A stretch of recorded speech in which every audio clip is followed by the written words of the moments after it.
ఎలా ఉన్నారు? నేనైతే చాలా బాగున్నాను. మీరు ఎలా ఉన్నారు అన్నది నాకైతే కింద కమెంట్ సెక్షన్లో కమెంట్ చేసేయండి. సో ఏంటి చాలా డేస్ తర్వాత వచ్చాను అని చూస్తున్నారా? ఇప్పుడు సమ్మర్ సీజన్ అయితే స్టార్ట్ అయిపోయింది కదా. సో అందరి ఇంట్లలో మామిడి చట్నీస్ అయితే స్టార్ట్ చేసే ఉంటారు పెట్టడము. సో మా ఇంట్లో అయితే ఇవాళ మామిడి చట్నీ ఎలా పెడుతున్నాము ఏంటి అన్నది నేనైతే ఫుల్ వ్లాగ్లో చూపించేయబోతున్నాను అనమాట. సో మామిడికాయ చట్నీ అయితే మా నానమ్మ ఇంకా మా మమ్మీ ఇద్దరు కలిసి పెడుతున్నారనమాట. సో ఎలా వస్తుంది ఏంటి, ఏమేమి ఇంగ్రీడియంట్స్ కావాలి అన్నీ లైక్ మెజర్మెంట్స్తో సహా అన్నీ క్లియర్ కట్గా ఈ వీడియోలో అయితే చెప్తాము, చూసేయండి.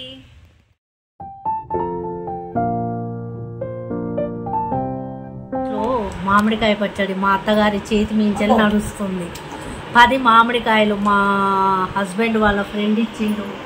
ఇస్తే అవి ముక్కలు కొట్టించుకొని వస్తే 2.5 కేజీలు అయినాయి. వాటిని ఇట్లా శుభ్రం చేసుకుంటున్నాము.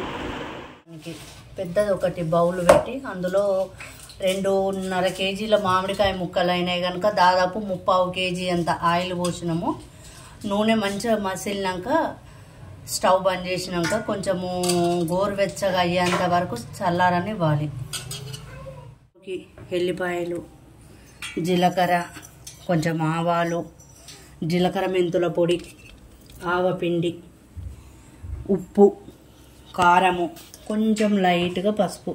నేను కలిపేటప్పుడు ఆయిల్ బాగా వేడైనాక అందులోకి కొంచెం జీలకర్ర కొంచెం ఆవాలు వేసుకొని బాగా మగ్గనివ్వండి. ఏం చేయాలంటే మామిడికాయ ముక్కలకు ఆవపిండి 2.5 కేజీల ముక్కలకు దాదాపు 150 గ్రాముల ఆవపిండి, జీలకర్ర మెంతుల పొడి.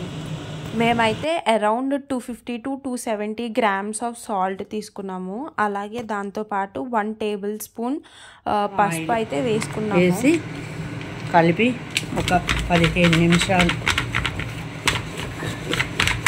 ఈలోపు ఆ నూనె మసిలిన నూనె చల్లబడుతుంది. చల్లబడ్డాక అందులోకి కారము, మిగతా ఉప్పు, కొంచెం జీలకర్ర మెంతుల పొడి, సాల్ట్ వేసి ముక్కలు వేసి కలుపుకుంటే సరిపోతుందండి.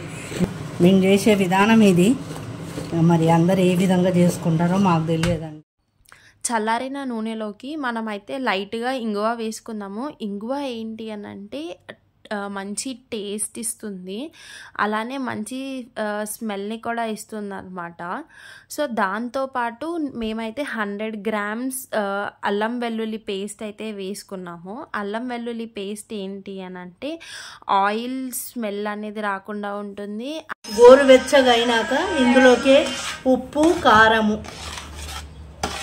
వేసి టోటల్గా కలపాలి. లాస్ట్కు ముక్కలు వేయాలి. ఇప్పుడు మనము ఆవపిండి పట్టించిన ముక్కలు ఉన్నాయి కదా, అవి లాస్ట్కి వేయాలండి.